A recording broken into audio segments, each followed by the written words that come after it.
Buenas noches, hermanos y hermanas, a este nuestro encuentro en el que seguimos analizando y reflexionando en torno al libro de la Revelación, al libro del Apocalipsis.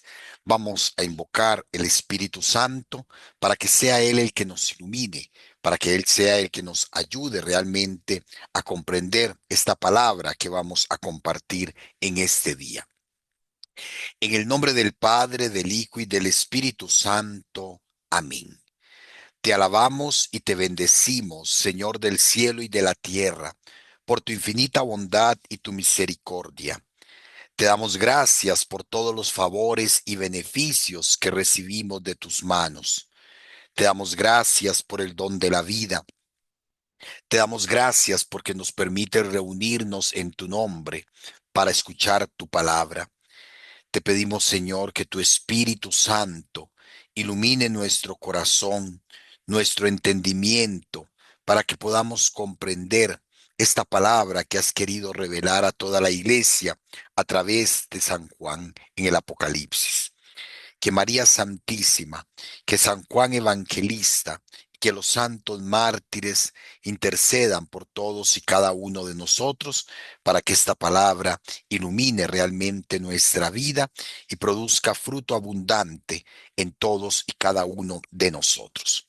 Te alabamos, te bendecimos, te adoramos y te glorificamos, porque tuyo es el reino, el poder y la gloria por los siglos de los siglos.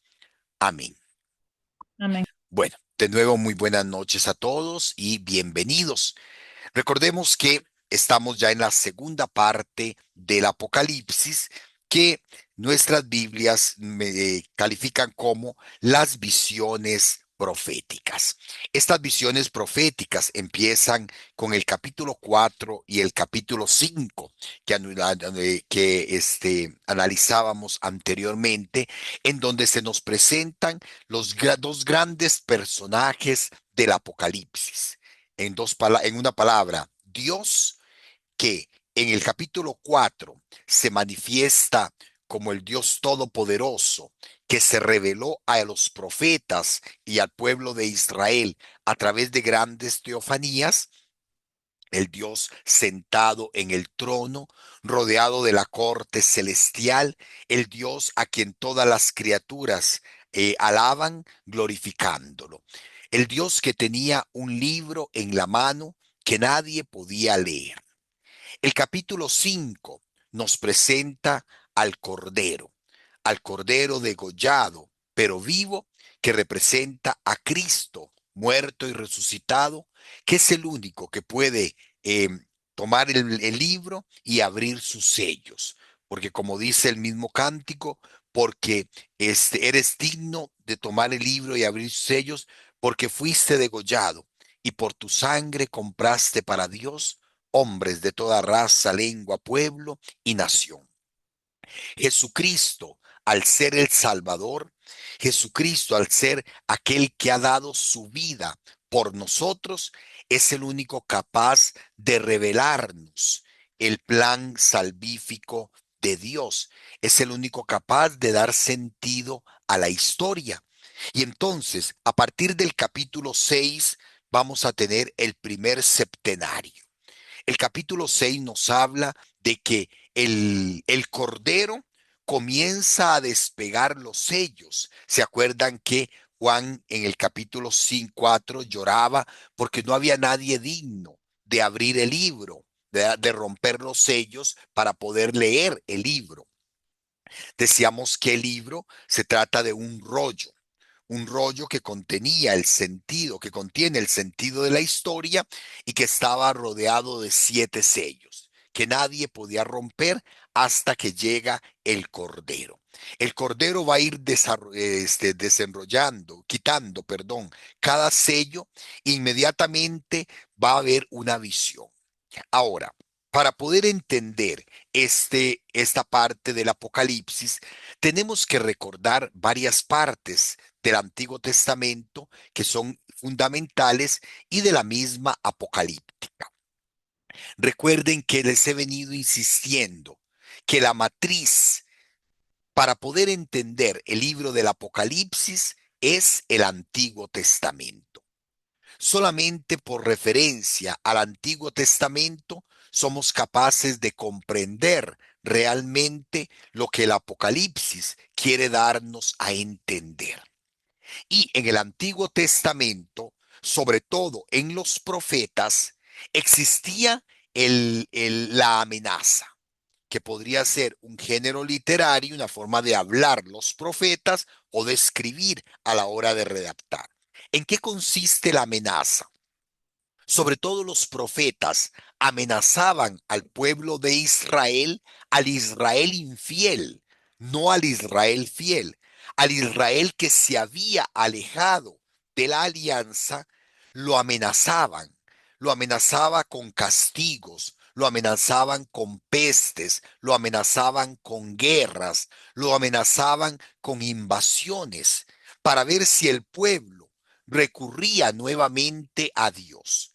Las amenazas tenían, digámoslo así, un sentido pedagógico. Lograr que el pueblo recapacitara y volviera nuevamente a Dios. Eso tenemos que tenerlo muy claro para entender el libro del Apocalipsis, porque la apocalíptica nos va a presentar un tema muy, muy, muy parecido, donde Dios lanza amenazas contra aquellos que están persiguiendo a la iglesia, no con el fin de hacerlos desaparecer, sino con el fin de provocar una conversión, de provocar un cambio de vida, de provocar que sean capaces de abrir su corazón y volverse nuevamente a Dios. Estos dos elementos son fundamentales para entender hoy estos capítulos que vamos a leer. ¿Verdad? No sé si alguno tiene alguna prueba, si nos ubicamos un poquito en lo que estoy hablando, si alguno tiene alguna duda, perdón, pero son tipos de amenazas que están inspiradas en el Antiguo Testamento, ¿verdad? En este ambiente de buscar el cambio, de buscar la conversión, obviamente presentadas en lenguaje apocalíptico, donde hay toda una simbología, donde recordemos todo el tipo de simbologías que hay en el Apocalipsis, los colores, el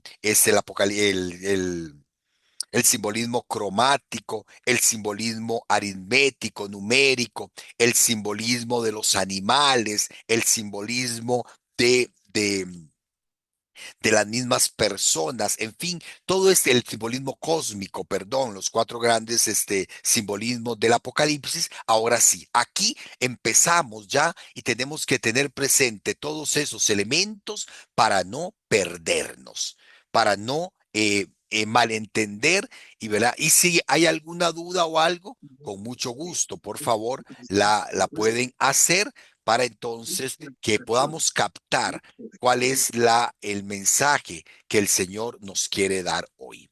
Empezamos con el capítulo 6, ¿verdad?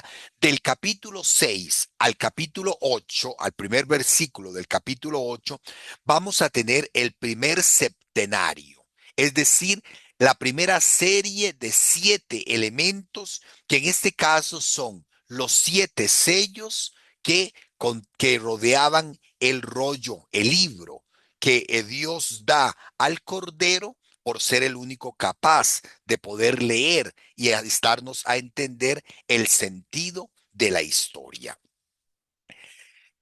Con este capítulo comienza entonces lo que sería la sección segunda de esta segunda parte del Apocalipsis llamada 7 sellos. Vemos aparecer aquí un primer septenario, porque después vamos a tener las 7 trompetas y otros sellos, otros septenarios más. Ya tuvimos el septenario de las cartas, 7 cartas. Aquí este septenario de esta parte de la revelación son 7 sellos. Es decir, una serie de elementos expresadamente numerados del 1 al 7, cuyo despliegue sucesivo se lleva a cabo según una intensidad dramática creciente y una intención manifiestamente universalista. Vamos a ver que se entra en todo un dramatismo. Se abre el primer sello y algo aparece, se abre el segundo sello y algo aparece, y así sucesivamente, para manifestar precisamente esa acción de Dios en favor de su pueblo. El Cordero, es decir, como lo veíamos hace 8 días en el capítulo 5, Cristo muerto y resucitado, ha recibido el libro y se dispone a rasgar sus sellos para que emerja aquello que debe suceder pronto para develar el verdadero sentido de la historia.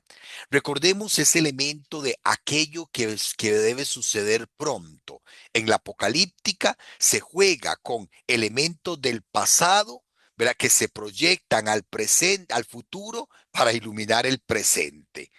Qué zambrote, ¿verdad? Pero es parte de la apocalíptica.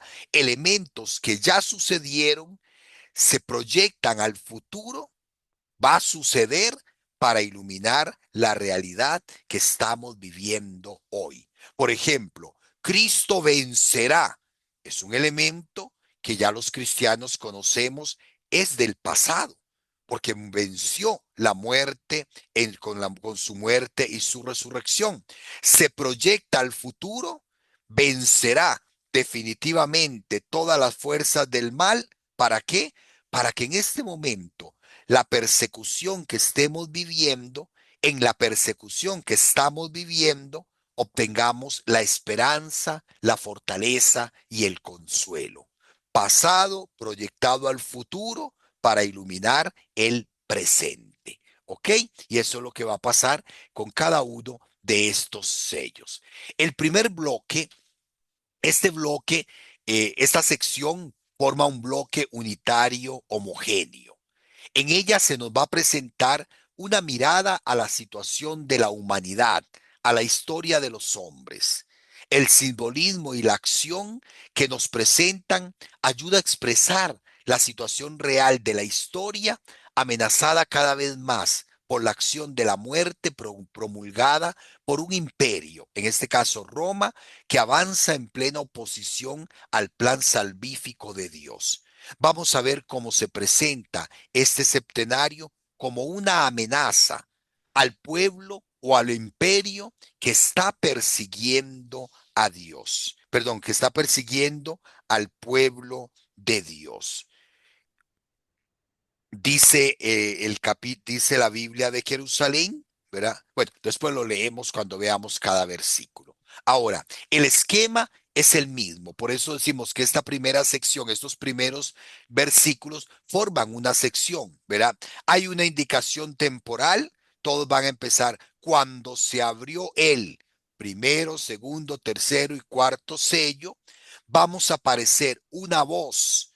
Vamos a escuchar la voz de uno de los vivientes, oí al viviente que hace una invitación a venir a ver, y el vidente ve un caballo de un color específico. ¿Ok? Y el jinete al que se le da o se le concede un poder particular. Este es el esquema. Este esquema en conjunto permite interpretar en su conjunto, perdón, el simbolismo de cada uno de los caballos y sus respectivos jinetes. Estos son los famosos cuatro jinetes del Apocalipsis que se van a presentar y que cada vez escuchamos y que da mucho miedo. Uy, los cuatro caballos del Apocalipsis. Bueno, ¿en qué consiste? ¿Cuál es el mensaje que quiere presentarnos San Juan con esta primera parte, este primer bloque de los cuatro jinetes? No sé si hay alguna pregunta, algún comentario, alguna duda. Ok, vamos entonces, Padre, padre, por perdón. favor. Sí, Sí, yo. Willy. Sí. Bueno, ahí justo está ahí. Sí. Ese ven que usted menciona en la filmina anterior, yo más bien lo he interpretado como que el viviente en ese momento le dice ven, pero al jinete que monta ese caballo. Vamos a ver, No, leámoslo. no lo he entendido como que ese Ben es al que está Vamos, viendo en ese momento las cosas, que vamos a sería Juan ver, en este caso. vamos a ver a quién se refiere, ¿ok? Ok. Léelo, por favor, versículos 1 y 2. Ah, bueno, listo. Y seguí viendo. Cuando el Cordero abrió el primero de los 7 sellos, oí, espere porque me está tapando aquí, oí al primero de los 4 vivientes que decía con voz como de trueno, ven, miré y había un caballo blanco, y el que lo montaba tenía un arco. Se le dio una corona y salió como vencedor y para seguir venciendo. Ok, notemos que según el texto griego, el ven, que es un imperativo, está dirigido al vidente, al mismo que estaba viendo, al mismo que oyó la voz, ¿verdad? Que decía con voz oí, ¿verdad? Al mismo que dice y seguí viendo, ¿verdad? Oí al primero de los 4 jinetes que decía con voz como de trueno, ven. Se invita al vidente, en este caso, digámoslo así abiertamente, a Juan a ver qué es lo que está pasando, como acercarse para que vea lo que está pasando. Porque recordemos que Juan es el receptor de la visión. Y por eso entonces se le invita, venga, acérquese, vea lo que pasa. Y vea que entonces Juan se acerca e inmediatamente ve un caballo blanco. Ok, atención. Y aquí es donde empezamos con las dificultades en este segundo versículo. Nos encontramos ante uno de los versículos más controvertidos del libro del Apocalipsis, porque ha dado lugar a las interpretaciones más extremas. ¿Se acuerdan del significado del color blanco, que decíamos que es signo de vida, de resurrección? Entonces, algunos dicen, este caballo, al ser blanco, es el caballo que lleva a Jesucristo resucitado, ¿verdad? Es el caballo que representa a Cristo resucitado, a quien se le dio la corona y sale como vencedor. Si nosotros leemos solo el versículo 2, miré y había un caballo blanco y el que lo montaba tenía un arco y se le dio una corona y salió como vencedor para seguir venciendo, tenemos que decir, sí, se trata indiscutiblemente de Cristo resucitado. Pero por el contexto, por el contexto, vamos a ver que no calza una interpretación de Cristo resucitado. Porque algunos han visto el significado cristológico, porque algunos insisten en que se trata de Cristo resucitado, porque lo relacionan con el jinete victorioso del 19:11, del capítulo 19:11, que ahí sí, indiscutiblemente se trata de Cristo que vence sobre las fuerzas del mal. Entonces, en el Apocalipsis tenemos 2 caballos blancos montados por 2 jinetes. Y entonces, por asociación, algunos dicen, Arcel blanco y al presentarse como victorioso, es Cristo resucitado. Pero si lo entendemos a la luz de los otros 3 caballos y jinetes, vamos a ver que la procesión andaría por otro lado. Por eso les presento las distintas opciones.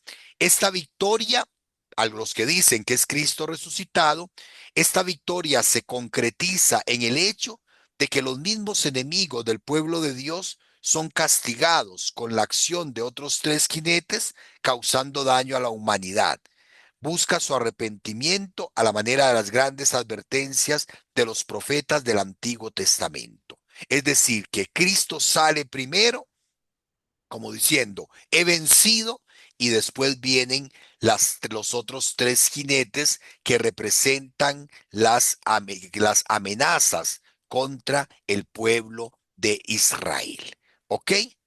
¿Queda claro esto? Yo personalmente se los pongo porque algunas Biblias lo interpretan así, pero yo creo más, siguiendo al padre Bani, que en otro significado, ¿verdad? El significado integrado a los otros tres jinetes.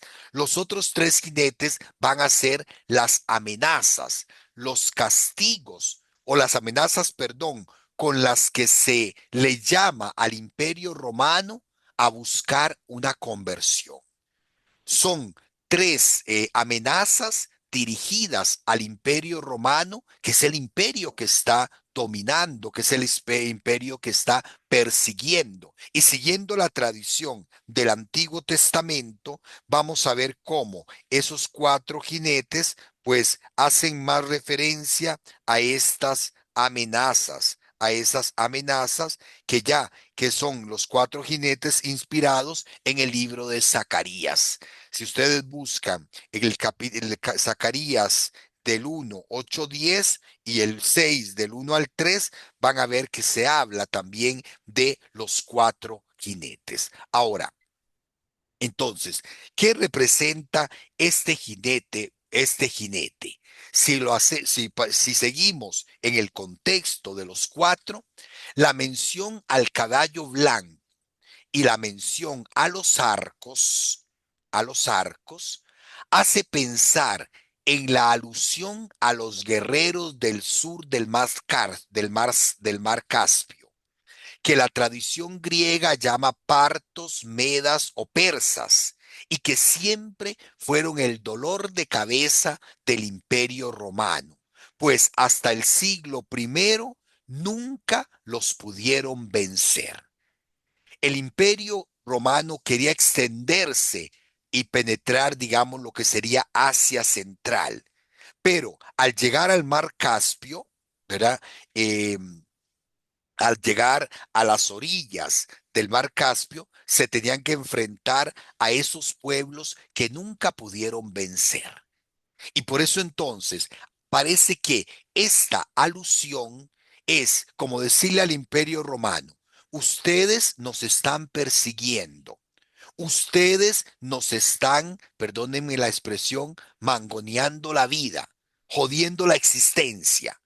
Pero recuerden que hay un poder al que ustedes nunca han podido vencer. Y que ese poder, ese pueblo, va a venir a invadir al imperio romano.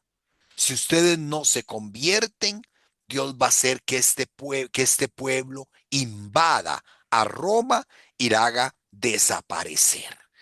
Padre, pero usted me está hablando de amenazas y castigos. Sí, porque es el lenguaje que utilizaba el Antiguo Testamento y es el lenguaje que sigue utilizando el Apocalipsis, aunque nosotros entendemos que Dios no castiga. Dios no castiga, pero le dice en el lenguaje apocalíptico, le dice a los romanos: cuidado.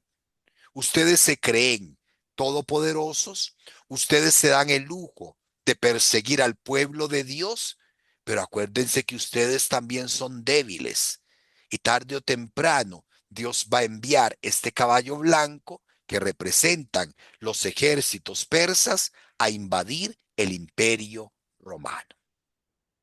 No sé si hay alguna pregunta.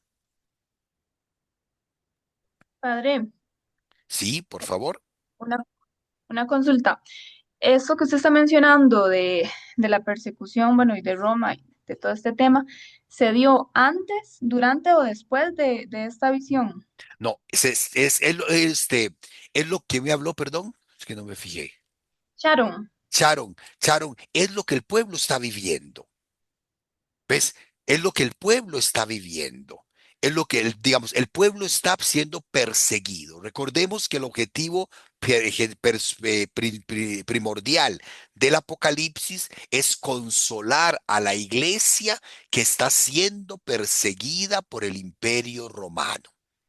Todas las comunidades cristianas, sobre todo de Asia Menor, donde está hoy Turquía, donde a las que Juan dirige el Apocalipsis, estaban viviendo bajo la persecución, porque el emperador quería que lo adorasen como rey Y entonces era donde al decir los judíos y los cristianos, no, no podemos adorar más que al único Dios, entonces el imperio comienza a perseguirlos.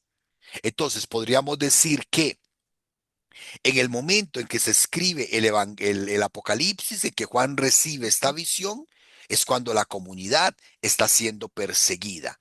Y Dios manda este mensaje para consolar, para invitar a la perseverancia, para invitar a la resistencia, porque en definitiva el imperio no tiene la última palabra, o en un tema más teológico, más amplio, el mal no tiene la última palabra porque Cristo resucitado ha vencido al mal. ¿Ok? ¿Queda claro, Sharon? Ok, sí, muchas Ok, gracias. aquí hay un error en el texto. Apocalipsis, ya vimos el primer sello. El primer sello es la amenaza de la guerra. Ustedes ustedes nos están persiguiendo, pero acuérdense, hay un pueblo que puede venir a perseguirlos a ustedes. Ok, ¿queda claro eso?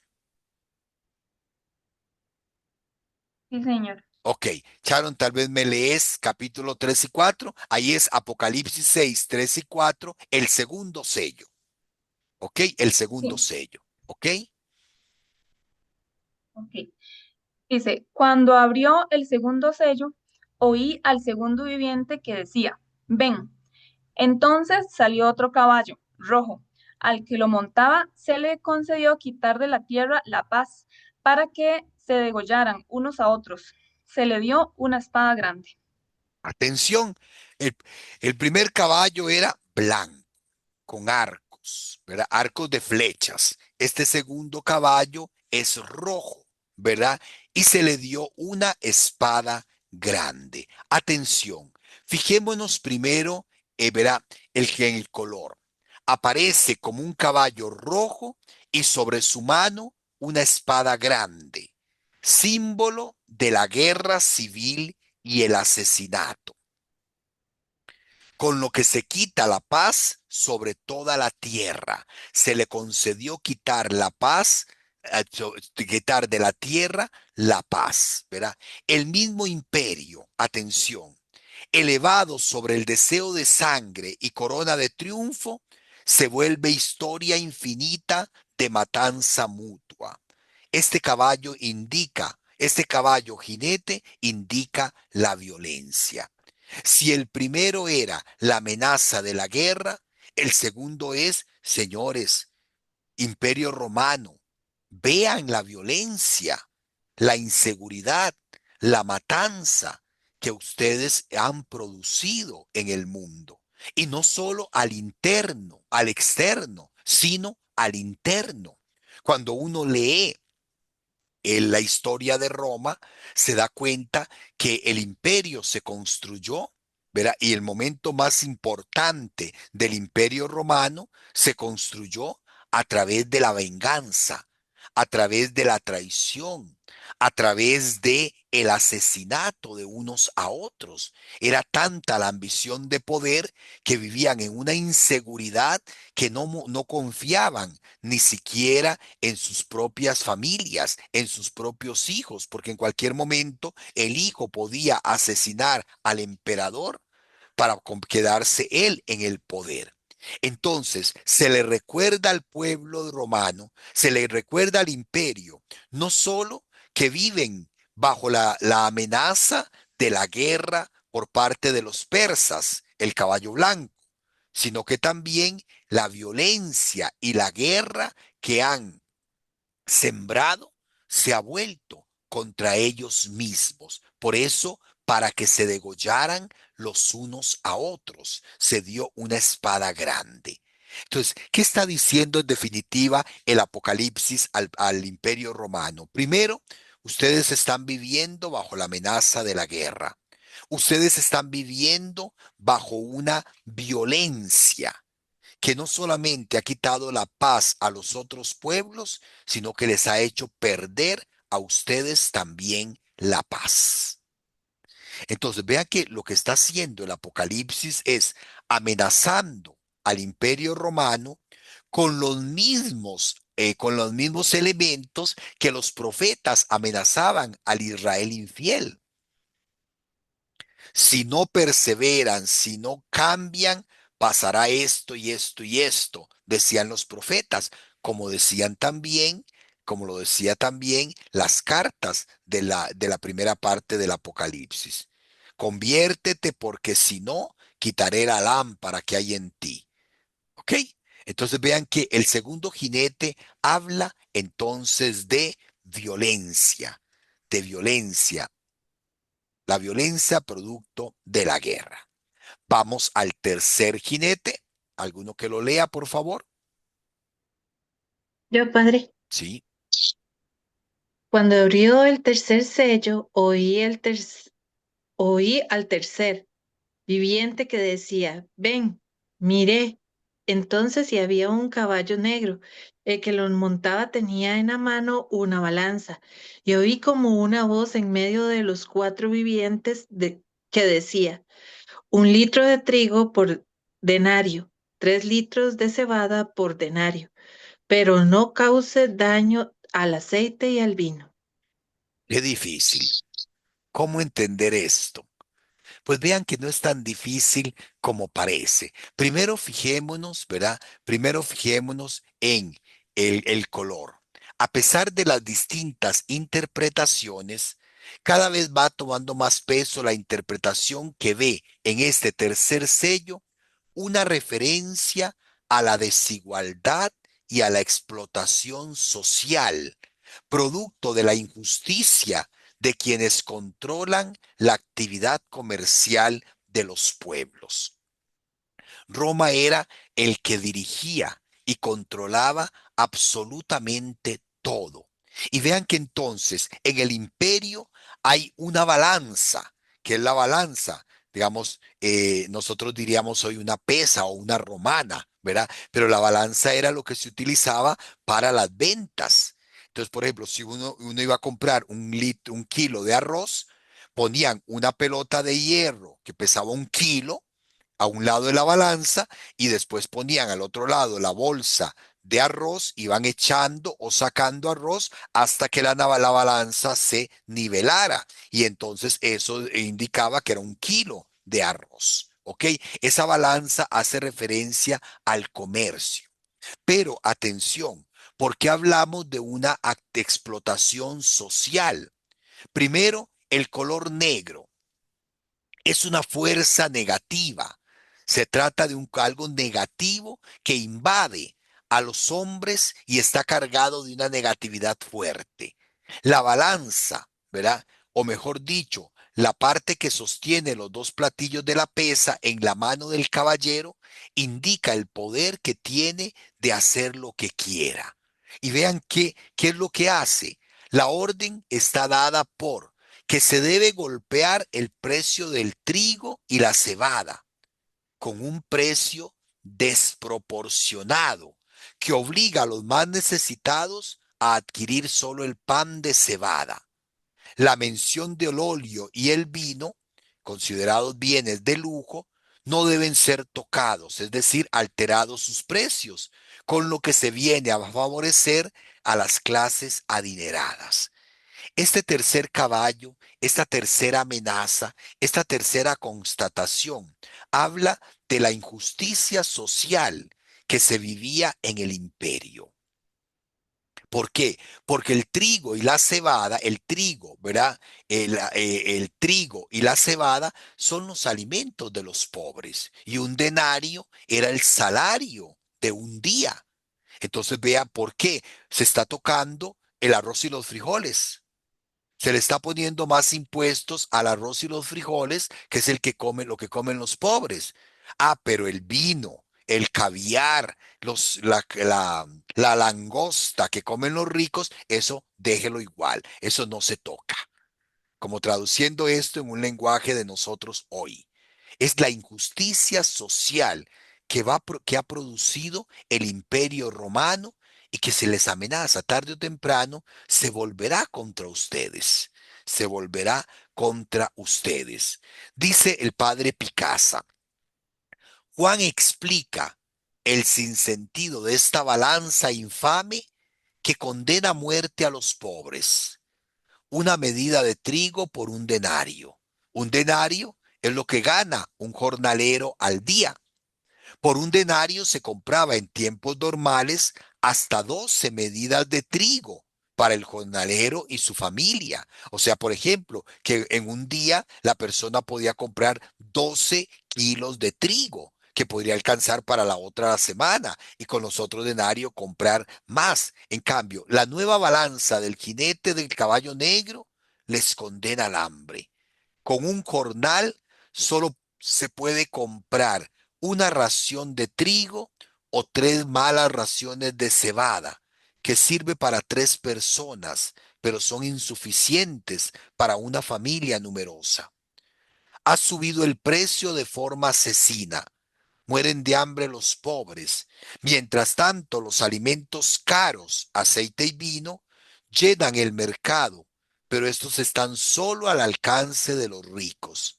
Esta es la balanza del imperio malo que se eleva sobre el hambre de los pobres. La tercera amenaza que habla precisamente de injusticia social. ¿Preguntas? Volvemos a leer, ¿verdad?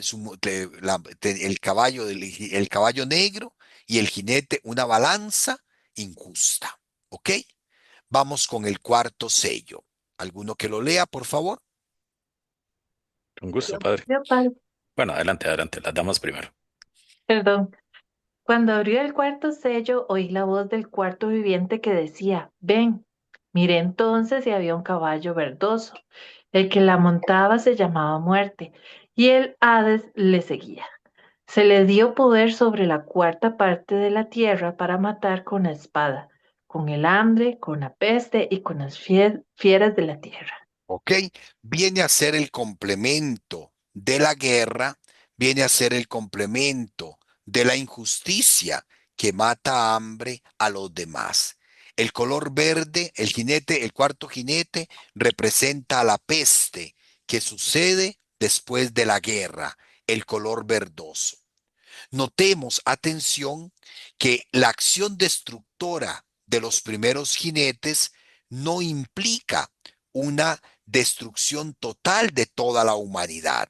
Es como si estos peligros, estas amenazas vinieran a traer el aniquilar a toda la tierra. No, nada más a una parte de la tierra. Se trata de una acción punitiva, es decir, de castigo, pero que encierra una llamada de atención para una humanidad y sobre todo para un imperio que se opone al plan de Dios. Estos 4 jinetes, entonces, decíamos al inicio, recuerdan las 4 plagas con que los profetas amenazaban al Israel infiel: fieras salvajes, guerras, hambre y peste, ¿verdad? El caballo blanco, la guerra, el hambre, la peste, la injusticia. Entonces, estos 4 jinetes que salen a partir de los 4 sellos están constatando de alguna manera la debilidad del imperio. El imperio se creía intocable, el imperio se creía omnipotente, pero no. Detrás del imperio existía esta amenaza que de alguna manera los aterrorizaba. Y ellos podían constatarla. ¿Por qué? Porque los persas estaban ahí, porque en Roma, en la capital, se vivía bien la aristocracia, no los pobres, porque en los demás pueblos también había mucha injusticia y eso entonces era un recordatorio de la misma debilidad del imperio. Don Willy, Gracias, padre.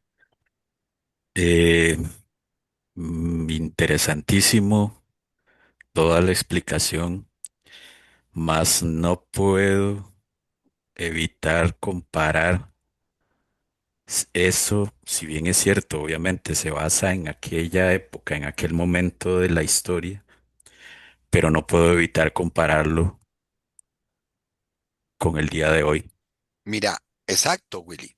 Cualquier imperio, primero, la historia nos enseña que cualquier imperio es pasajero, Ujú, que no hay, correcto. como dicen vulgarmente los abuelos, no hay mal que dure 100 años. Y claro que es una historia, es una palabra que ilumina también. Ujú, Uno se pone a pensar, los grandes imperios que han perseguido a la iglesia o los grandes imperios que le han robado la paz al mundo entero, ¿dónde están? Pasaron. No eran tan poderosos, tan ujú, omnipotentes como se decía. Pero también cuando se persigue al pueblo de Dios, esos que están persiguiendo al pueblo de Dios no se dan cuenta de que están siendo portadores del mal. ¿Por qué? ¿Ves? Y a la luz de esto, ¿por qué se interpreta el caballo blanco como la guerra? ¿Cuántas veces se dice es que sin la guerra no va a haber paz? Y es cierto, ¿la guerra siempre genera paz?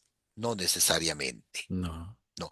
Podría ser un caso donde la acción de la guerra podría presentarse como una solución, pero las consecuencias sale más caro. ¿Cómo es que dicen? Sale más caro el el remedio caldo que los huevos, o ¿verdad? el remedio que la enfermedad, ¿verdad? Ah, Algo así. parecido también ese Algo lema. así. Entonces, pero sí, claro que ilumina nuestra propia realidad. No te esperemos terminar el septenario y podemos dar una iluminación a todo, ¿ok? Listo. Estamos con el cuarto sello. Viene el quinto sello. Atención. Ya salieron 4 caballos. No esperemos más caballos, pero ¿qué pasa? Viene el quinto sello y nos lleva a otro lugar. Ya no es la realidad de la tierra, ¿verdad? La realidad y la amenaza al imperio, sino qué está pasando en el cielo. El quinto sello. ¿Alguno que lo lea, por favor?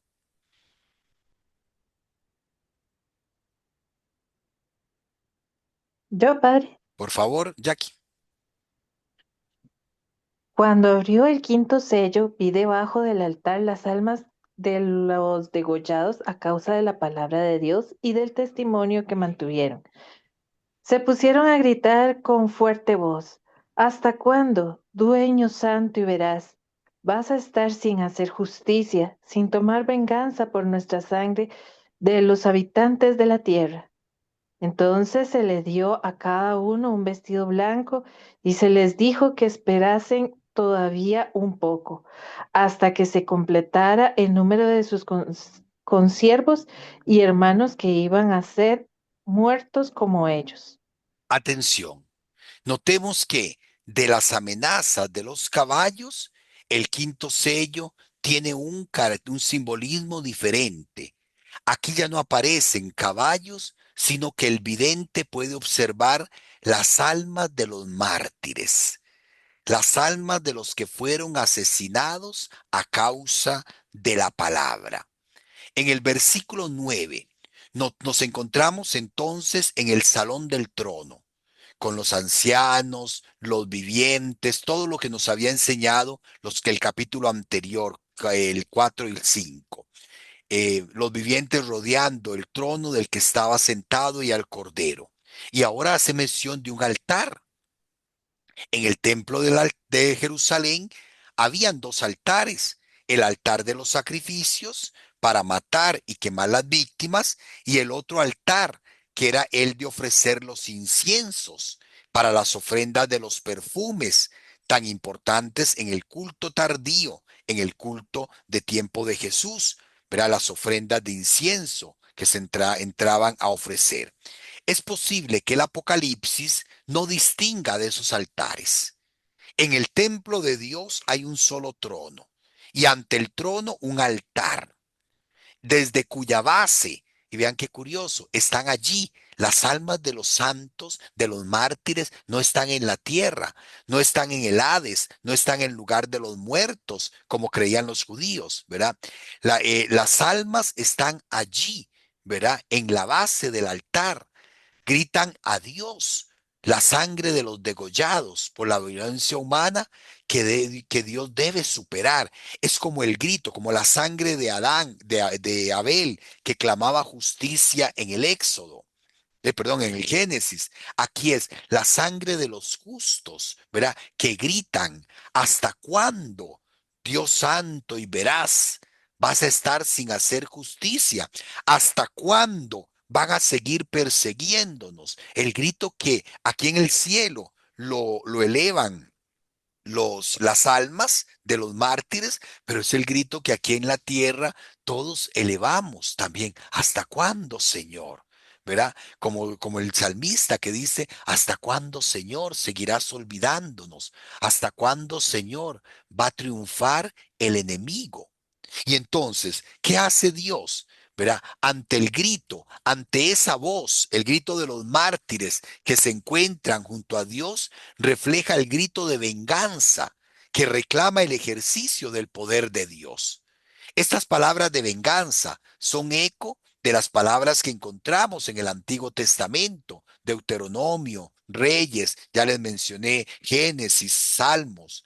Aquí nos encontramos un tipo de oración que recuerda los salmos de lamentaciones o imprecaciones que debemos entender desde el proceso psicológico del mismo hombre. Nos sentimos impotentes ante tanto mal y clamamos, Señor, ¿hasta cuándo? ¿Por qué no se venga de estos cabrones? Dijo la señora. ¿Por qué deja que estos malos triunfen? Y es ese grito de venganza, ¿verdad? Pero que al gritarlo se está haciendo es ponerlo en manos de Dios. Pone en manos de Dios esos sentimientos para que sea el mismo Dios quien actúe, no según el modo humano, según el criterio trascendente y omnipotente de Dios. Así es como entendemos los salmos de imprecación, los salmos donde el que reza, el salmista, le pide a Dios, Señor, vénguese. Yo no puedo vengarme porque si me vengo, los mato, decimos nosotros, ¿verdad?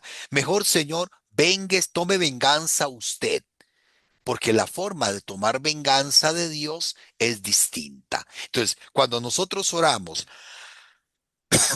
perdón, un salmo de imprecación, lo que estamos haciendo es como desahogándonos ante Dios, pidiendo, Señor, haga usted lo que yo no puedo hacer. Vénguese usted, Señor, tome venganza usted, pero sabemos que Dios actúa no según nuestros criterios, no según el ojo por ojo y diente por diente, sino por los criterios trascendentes y omniscientes del Dios que todo lo sabe. La respuesta de Dios incluye un gesto y dos palabras. En primer lugar, le da a los mártires una vestidura blanca. Les está diciendo, paciencia, paciencia. Vean que su martirio, su entrega, su muerte no fue en vano. Participen de la vida divina. Les entrega la vestidura blanca, signo de victoria y de triunfo, signo de una condición sobrenatural gozosa, adquirida irreversiblemente y en forma personal. Se le dio a cada uno la vestidura blanca para que entre a participar de la vida divina. Y si además se insiste en que su victoria deben vivirla otros para completar el número de los elegidos. No se preocupen. Si van, Dios no los abandona. Dios no está abandonando a sus hermanos en la tierra. Tarde o temprano ellos también vendrán a participar de esta vida divina. Una palabra que a nosotros nos desconcierta porque obviamente no es lo que nosotros esperamos cuando le reclamamos a Dios. Dios siempre nos dice, espera en el Señor, como dice el salmista tan lindo, espera en el Señor, sé valiente, ten ánimo, espera en el Señor. Dios le da al Dios, el vidente ve las almas pidiendo venganza y Dios les da, los hace participar del triunfo y les dice como paciencia, aún todavía tienen que padecer algo a los otros para venir hasta acá, ¿ok? Y sobre todo porque las amenazas de Dios buscan la conversión. ¿Verdad? Dios no quiere que el hombre muera. Dios quiere que todos se salven, dice la misma palabra. Y entonces por eso la paciencia del cristiano, ¿verdad? Es precisamente esperar que el corazón del otro se vuelva también a Dios. ¿Ok? Viene entonces el sexto sello. ¿Alguno que lo lea, por favor? Yo lo leo, padre. Por favor. Y seguí viendo. Cuando abrió el sexto sello, se produjo un violento terremoto y el sol se puso negro como un paño de crin y la luna toda como sangre. Y las estrellas del cielo cayeron sobre la tierra como la higuera suelta sus higos verdes al ser sacudida por un viento fuerte. Y el cielo fue retirado como un libro que se enrolla y todos los montes y las islas fueron removidos de sus asientos y los reyes de la tierra, los magnates, los tribunos, los ricos, los poderosos y todos, esclavos o libres, se ocultaron en las cuevas y en las peñas de los montes. Y dicen a los montes y las peñas, caed sobre nosotros y ocultadnos de la vista del que está sentado en el trono y de la cólera del Cordero, porque ha llegado el gran día de su cólera, ¿y quién podrá sostenerse? Atención. En primer lugar, ante la inminente actuación de Dios, ante el momento en que Dios va a actuar para juzgar a toda la humanidad, como en el Antiguo Testamento, las teofanías, la naturaleza se conmueve. Y esta conmoción representa la presencia divina de Dios, la presencia especial de Dios. ¿Qué pasa? En la mentalidad del Antiguo Testamento decía, cuando Dios actúa, hasta la naturaleza se conmueve. Por eso cuando Dios baja al Sinaí, se ven rayos, centellas, temblores, terremotos. La acción de Dios causa que la naturaleza misma se conmueva. Vean que son elementos que serían imposible que sean. Sabemos hoy que las estrellas, ¿verdad? Son muchísimo más grandes que la Tierra. Una estrella podría sacar a la Tierra de su órbita, pero no podría caer sobre la Tierra por la desproporción de los tamaños. Vea que son elementos simbólicos. El sol que se pone negro deja de estar luz, viene la oscuridad. La luna que transmite la luz del sol, pues se pone como de sangre. Las estrellas se caen como cuando uno mueve un palo de guayabas, ¿verdad? Y empiezan a caer las guayabas. Vea que aquí habla de la higuera, ¿verdad? Se sacude la higuera y caen los higos verdes. Así caen las estrellas por un fuerte viento. Y entonces el cielo, el firmamento se retira y todo se conmueve en la tierra, el gran terremoto. Y entonces aquellos, los reyes, los poderosos, los ricos, esclavos o libres, todos huyen escondiéndose del que está en el trono y del cordero, porque ha llegado el día de la gran cólera. Ese día de la gran cólera en el Antiguo Testamento no es que Dios amaneció de chicha y vino a desquitarse. No, es el día del juicio final, el día de la manifestación de Dios. Y entonces aquellos que se opusieron a Dios dicen, entonces, ¿quién podrá sostenerse? Como diciendo, como el Chapulín Colorado, y ahora, ¿quién podrá defendernos? ¿Verdad? A la conmoción cósmica responde la angustia de aquellos que se oponen al Cordero. Todas las esferas sociales, ricos, pobres, esclavos, libres, tendrán que aceptar las consecuencias del juicio de Dios, pues el poderío de este juez alcanza todos los ámbitos de la historia humana. En la tradición profética les decía, el día del Señor, el día de la ira de Dios, indica la intervención particular de Dios en la historia humana, que tiene como objeto la destrucción del mal y la potenciación del bien del pueblo de Dios. Podemos consultar todas esas citas de los profetas que nos hablan del gran día, ¿verdad? Es la intervención definitiva con la que Dios promete destruir para siempre todo el mal moral y la potencia definitiva del bien.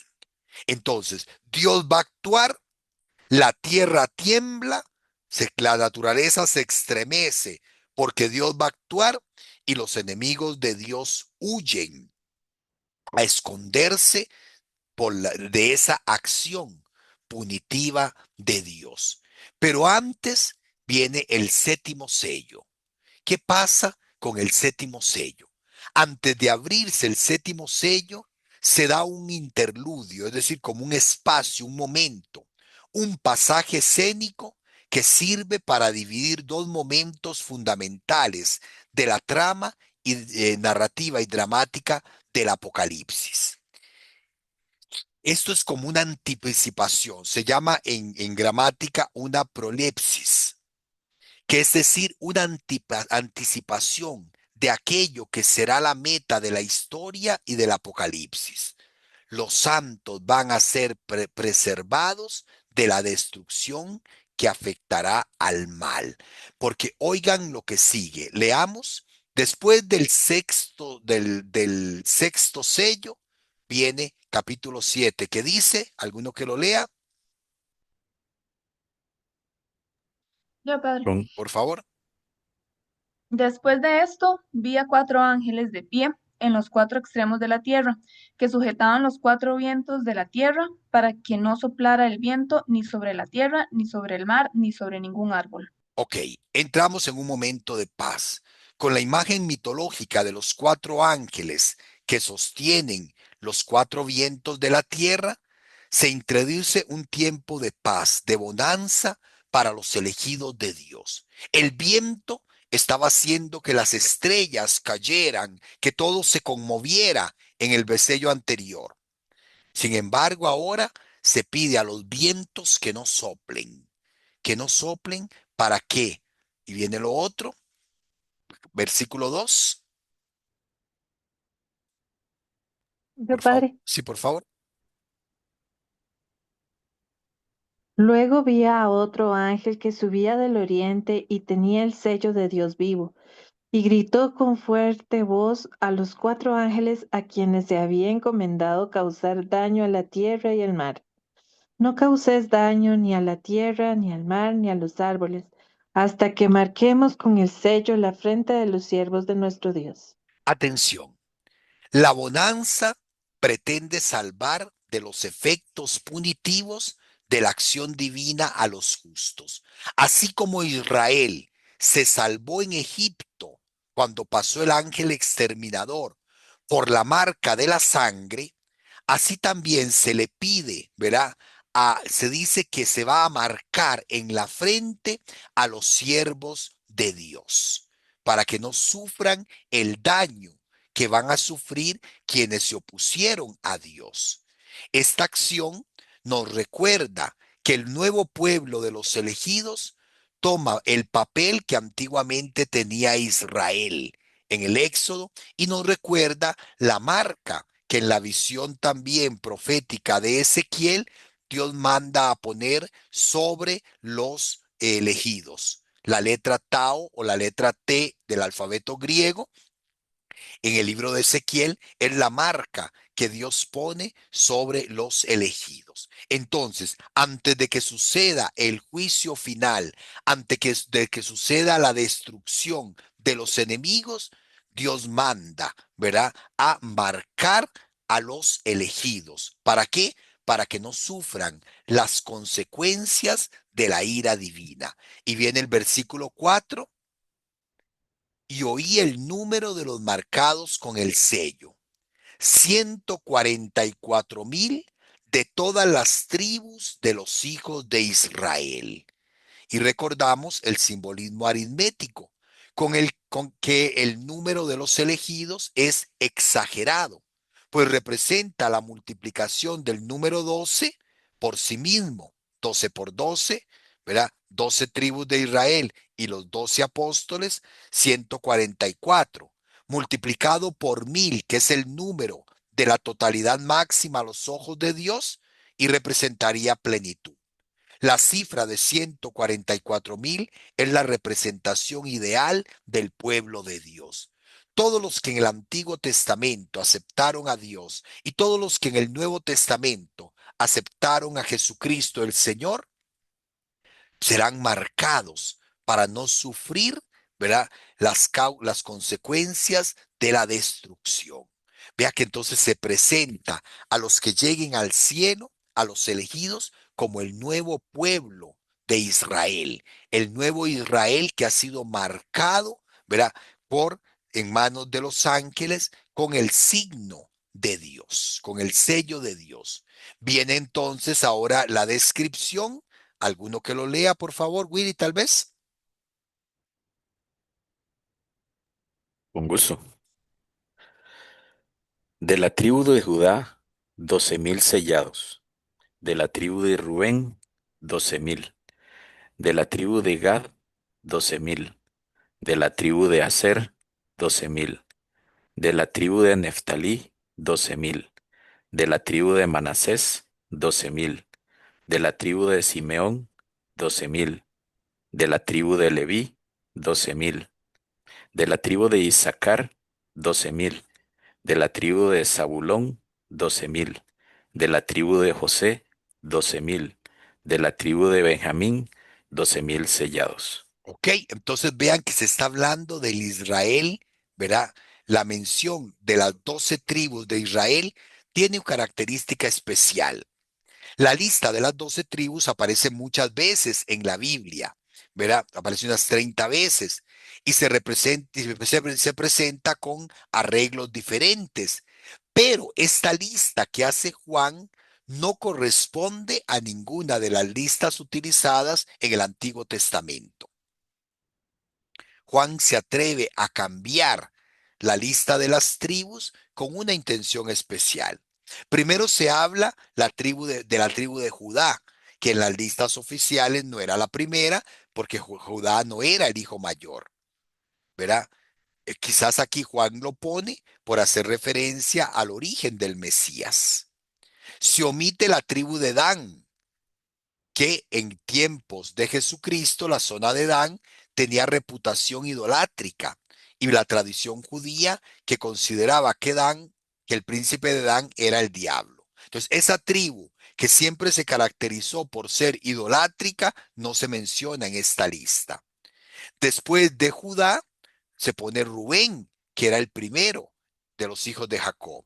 Y además se menciona de primero a los hijos de las esclavas, para después poner el nombre de los hijos de las esposas legítimas, ¿verdad?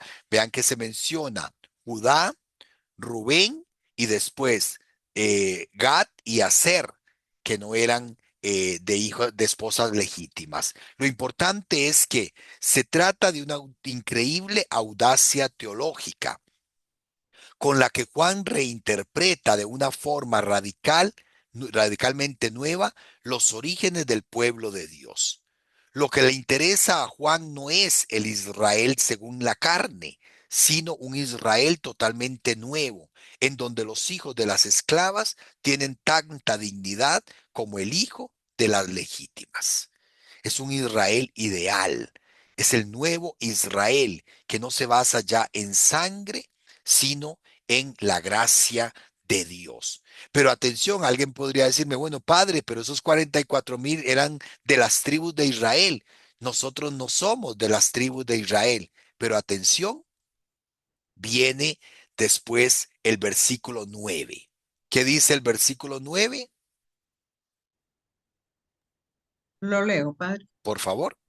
Después miré y había una muchedumbre inmensa que nadie podría contar, de toda nación, razas, pueblos y lenguas, de pie delante del trono y el cordero, vestidos con vestiduras blancas y con palmas en sus manos, y gritan con fuerte voz: la salvación es de nuestro Dios, que está sentado en el trono, y del cordero. Ok, para aquellos que andan diciendo que en el cielo hay solo 144,000 y que solo 144,000 van a ser salvados, ya vimos que es un número simbólico. Pero además viene lo que Juan ve, una muchedumbre incontable de todos los rincones de la tierra que se encuentra en el mismo lugar en el que primero se encontraban los vivientes, los ancianos y los ángeles, ¿verdad? Vi ¿dónde estaban? De pie delante del trono y del Cordero, ¿verdad? ¿Y qué hacen? Participan del triunfo definitivo de Cristo.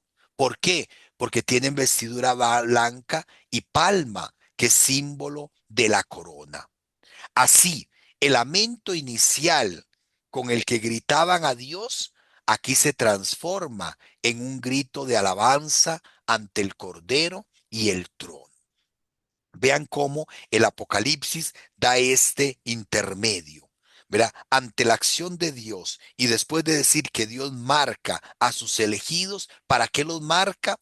Para que lleguen a participar de la vida divina, para que lleguen a estar delante del trono y del Cordero, participando de la salvación que viene de Jesucristo el Señor.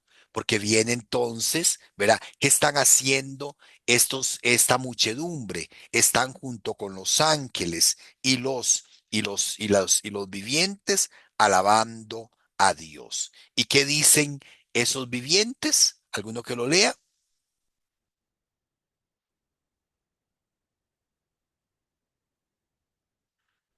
Yo. Jus- Por favor. Y todos los ángeles que estaban en pie alrededor del trono y de los ancianos y de los cuatro vivientes se postraron delante del trono, rostro en tierra, y adoraron a Dios, diciendo, Amén, alabanza, gloria, sabiduría, acción de gracias, honor, poder y fuerza a nuestro Dios por los siglos de los siglos. Amén. Bueno, entonces veamos que se manifiesta el triunfo de Dios porque a la alabanza de los redimidos, de esa multitud incontable que está con vestidura blanca y palma en la mano, se une la acción litúrgica de los ángeles, de los ancianos, de los vivientes. Y esta alabanza se expresa con esta doxología, con esta oración de gloria perfecta que tiene 7 expresiones, como lo veíamos la otra vez. Se continúa alabando a Dios por toda su perfección, por toda su perfección. ¿Ok? Y uno de los ancianos tomó la palabra y me dijo, estos que están vestidos con vestidura blanca, ¿quiénes son? ¿De dónde han venido? Y el vidente responde, tú lo sabes. Yo le respondí, Señor mío, tú lo sabrás. Ahora, con un recurso retórico, porque uno de los personajes que está en el cielo le pregunta al hombre, el autor introduce una explicación en donde un ser celestial interroga al vidente para revelarle después el verdadero sentido de la visión. Atención, ¿qué responde este personaje? ¿Alguno que lo lea? Hoy Sí, por favor. me respondió, esos son los que vienen de la gran tribulación. Han lavado sus vestiduras y las han blanqueado con la sangre del Cordero. Por eso están delante del trono de Dios, dándole culto día y noche en su santuario, y el que está sentado en el trono extenderá su tienda sobre ellos. Ya no tendrán hambre ni sed, ya no les molestará el sol ni bochorno alguno, porque el Cordero que está en medio del trono los apacentará y los guiará a los manantiales de las aguas de la vida. Y Dios enjugará toda lágrima de sus ojos. Muy bien. Notemos, vean qué lindo. La gran tribulación que representa las grandes persecuciones en las que se desenvuelve la vida del creyente. En el libro de Daniel se refiere a la prueba de los tiempos finales. Los que aparecen victoriosos alabando a Dios y al Cordero son precisamente aquellos que después de la gran tribulación han vencido, ¿verdad? En virtud de la sangre de Cristo, han sabido mantenerse y han triunfado. Qué expresión más linda. Han lavado sus vestiduras y las han blanqueado con la sangre del Cordero. ¿Qué quiere decir? No que la sangre blanquea la ropa, sino que al haber participado y aceptado la salvación de Jesucristo el Señor, la salvación que nos alcanzó con su muerte y su resurrección, ahora están gozando, están participando de la presencia de Dios y le dan culto a Dios día y noche en su santuario. El triunfo obtenido, además del triunfo obtenido, el autor del Apocalipsis presenta la protección de Dios para con los suyos a través de la imagen de la tienda del pastoreo y del consuelo divino. Imágenes todas tomadas del Antiguo Testamento para simbolizar la felicidad escatológica. El Señor que prepara un banquete en el Salmo 8. El Señor que es el pastor que lleva por cañadas oscuras, el Señor que hace para pastorear, el Señor que abre su tienda para proteger a su pueblo. Vean que con el lenguaje del Antiguo Testamento está diciendo, los que participaron de la salvación de Cristo están en la presencia de Dios. A una iglesia perseguida se le desea que a pesar de los sufrimientos por los que tiene que atravesar, la acción de Dios le garantiza protección.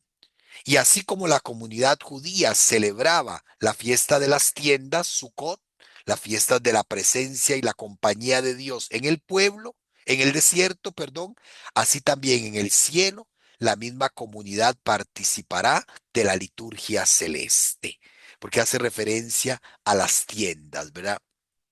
A las tiendas. Dios ya no tendrán hambre ni sed. Dios extenderá su tienda sobre ellos, es decir, gozarán de la protección definitiva de Dios. ¿Preguntas?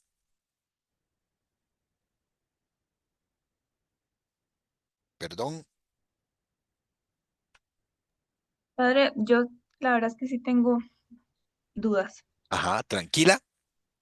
Es Decilas. que, por ejemplo, de los sellos, creo que como del 1 al 5, si no me equivoco, del 1 al 4, eran visiones de situaciones como que se podían, bueno, que estaban sucediendo en ese momento, Ajá. ¿verdad? Para el pueblo. Y no sé si como a partir del 5 o 6 ya se empezó a hablar de la luna de sangre y de como del juicio final, Ah, bueno, entre otras cosas, pero entonces ya eso no eran cosas que estaban pasando, sino más bien eso entonces no ha sucedido o cómo es, cómo lo no. puedo interpretar.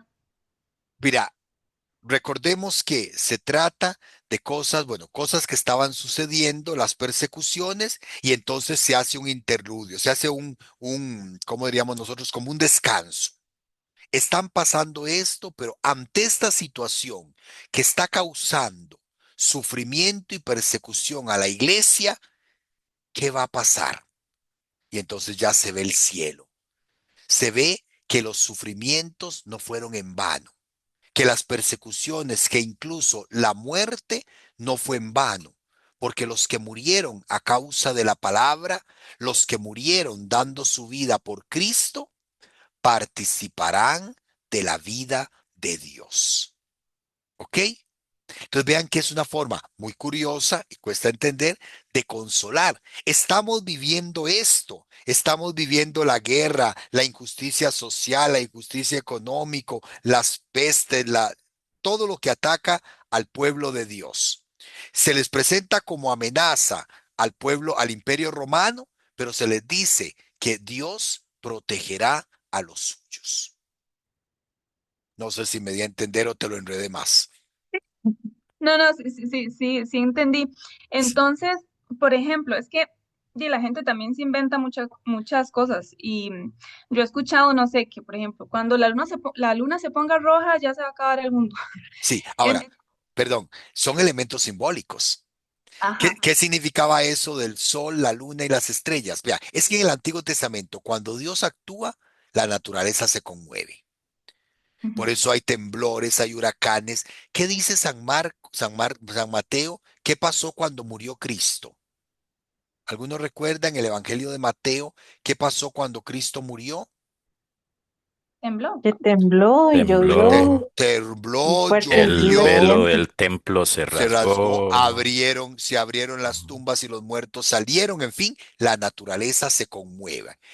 La historia y la arqueología, por más que han intentado buscar ¿verdad? Si en el año 30 o 33 más o menos hubo un gran terremoto en Jerusalén y nos dicen no.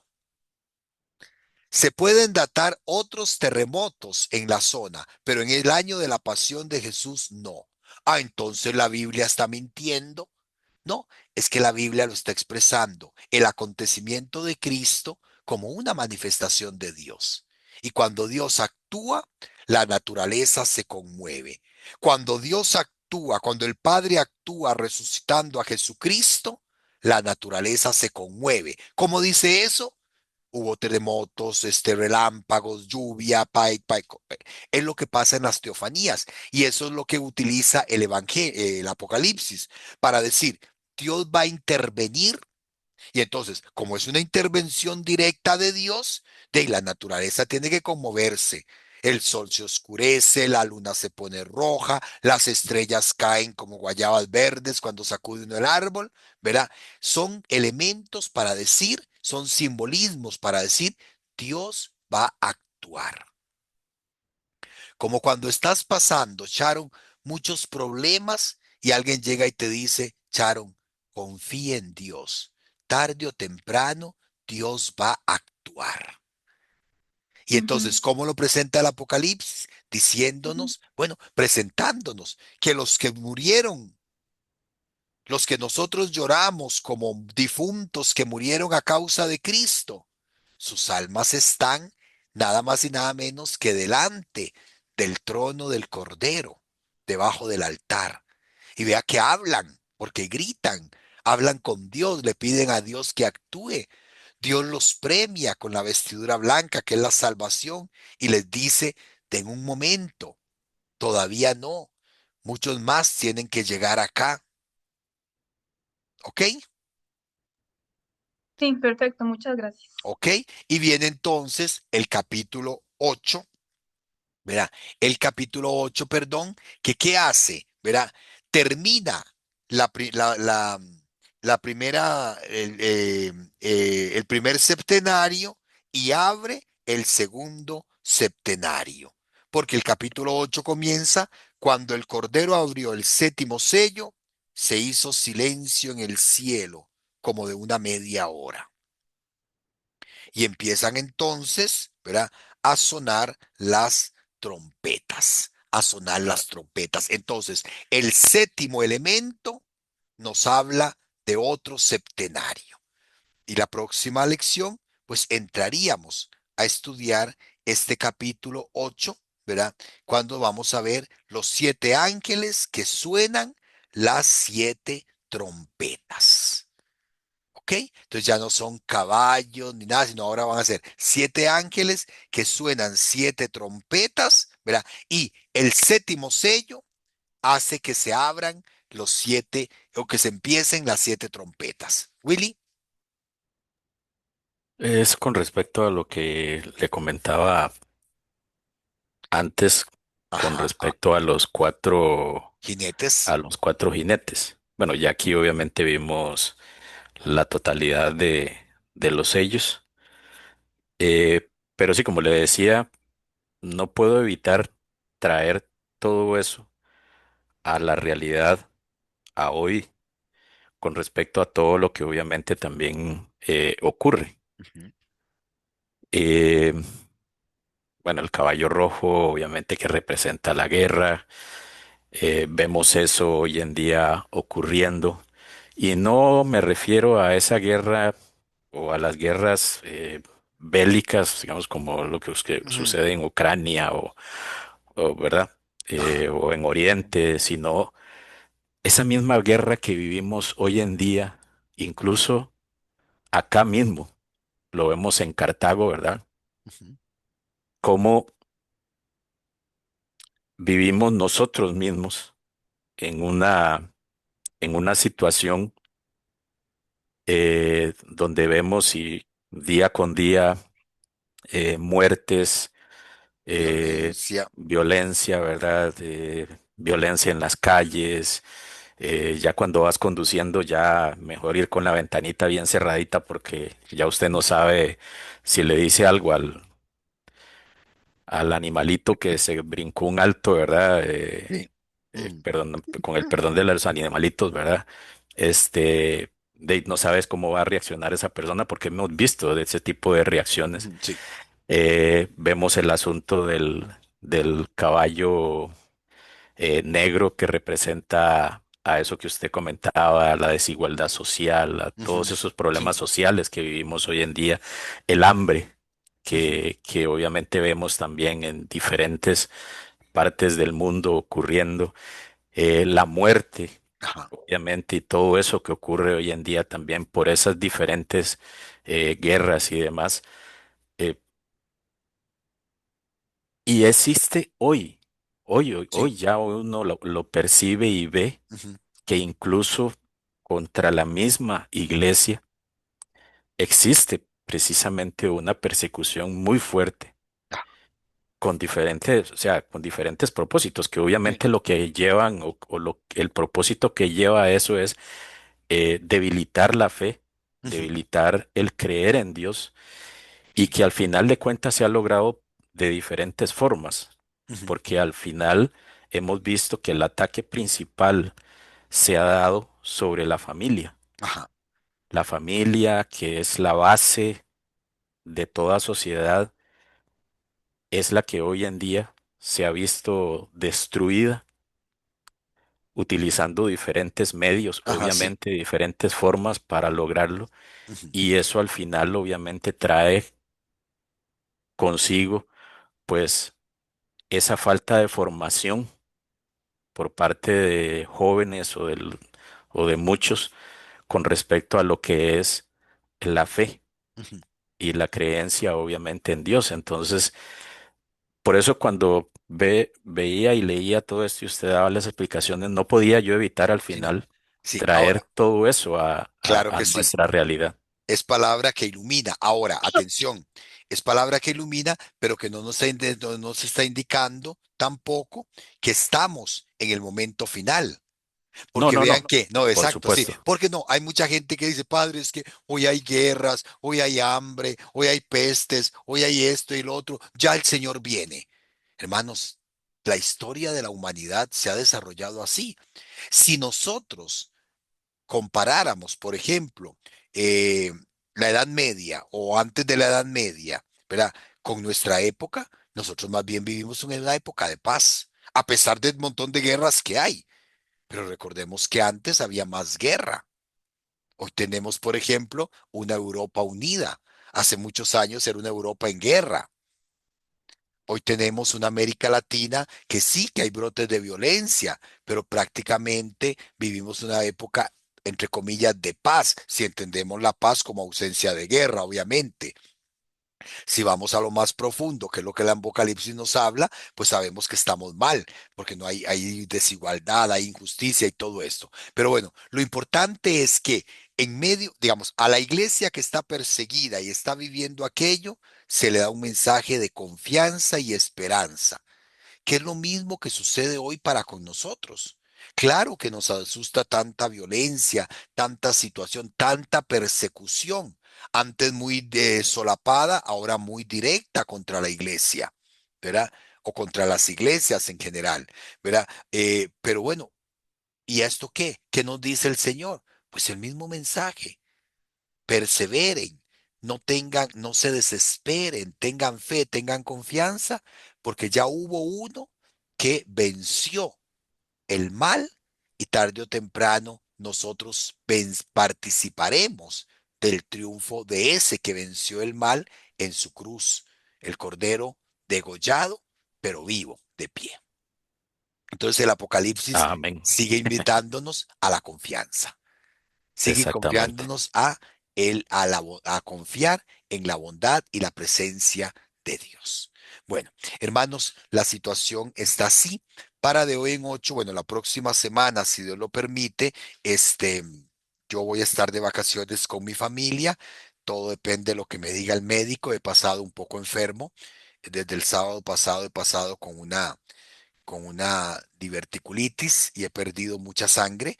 Más bien hoy no me sentía muy muy animado para dar en la clase porque estoy muy débil, ¿verdad? No tengo anemia todavía, gracias a Dios, pero sí muy débil.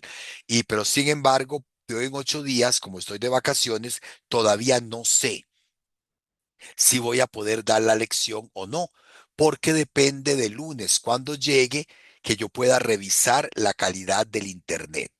Yo voy a llevarme la computadora con los archivos y la Biblia y todo, porque mi intención es dar la lección, ¿verdad? Pero si hubiera mal internet, si hubiera mala señal, pues entonces yo les comunicaría ya desde el lunes. ¿Está bien? Para que entonces lo tengan presente. Si yo llego el lunes y veo que no hay problema, ¿verdad? Entonces, pues no les digo nada y nos vemos de hoy en 8 días. Pero si yo veo que hablo con el compañero sacerdote para donde vamos y hay mala señal, entonces yo les comunico porque con la señal del teléfono no podría, ¿verdad? No podría asumir los 3 cursos los 2 cursos que estoy dándoles en el INSA estos días. Entonces yo el lunes, si Dios quiere, les comunico si de hoy en 8 tenemos o no tenemos curso. ¿Está bien? Hoy no suspendí precisamente pensando en que si hubiera que suspender de hoy en 8 días, pues ya sería mucho. Entonces, por eso, con el esfuerzo y la gracia de Dios, pudimos salir adelante y nos veríamos entonces la próxima lección. Yo les indico si de hoy en 8 o de hoy en 15. Gloria al Padre, al Hijo y al Espíritu Santo, como era en un principio, ahora y siempre, Por por los los siglos siglos de de los los siglos de los siglos. siglos. Amén. Amén. Bueno, hermanos, que el Señor los bendiga en nombre del Padre, Hijo, Espíritu Santo. Amén. Amén. Que Amén. no se sueñen con los caballos. Bueno, que Dios Que los siga bendiga a mejor, todos. Padre. Bueno, gracias.